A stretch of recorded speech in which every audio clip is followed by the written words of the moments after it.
has been described as El Paso's #1 attraction is on, for now, according to the organizer. But the annual Tony the Tiger Sun Bowl is facing a major funding shortfall caused by the pandemic. ABC 7's Mauricio Casillas explains in this ABC 7 Extra report. For more than 80 years, El Pasoans have flocked, sometimes during heavy snow, other times under beautiful sunny skies, to the Sun Bowl. But it's never happened during a pandemic.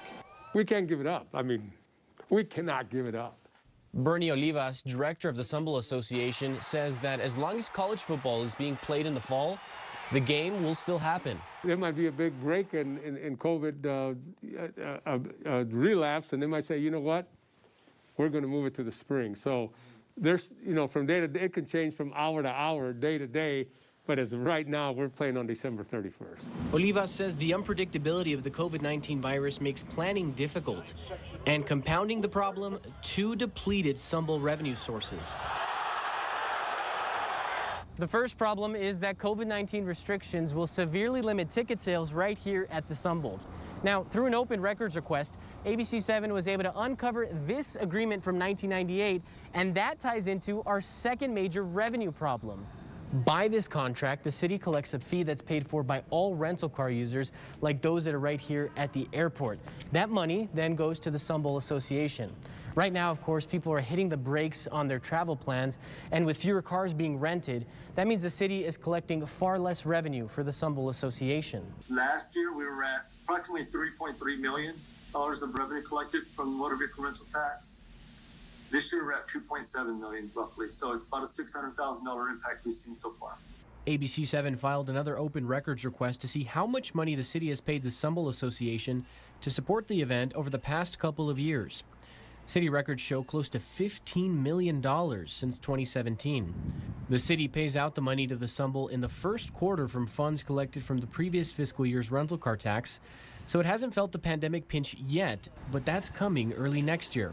Furthermore, Cortinas estimates that COVID-19 is having a $60 million impact on the city of El Paso, and the city cannot tap into the Sun Bowl's rental car revenue stream. The motor vehicle rental tax does not go to regular city operations. It doesn't go to fund streets or police.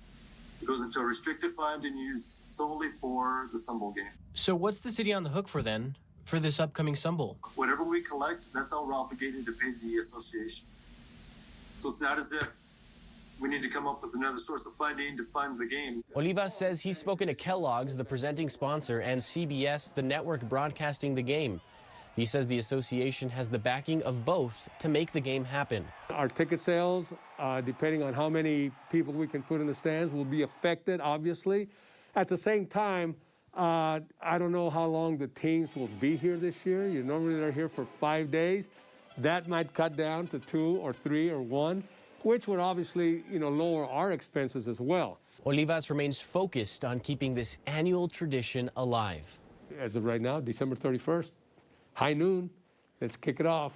And that's a kickoff that generates a lot of money for the city. A recent economic impact study done by the Sun Bowl Association found the game brings in close to $25 million to El Paso each year. So when you look at it that way, it doesn't really matter who's making it into the end zone, as long as there are 2 teams taking the field. Mauricio Casillas, ABC 7.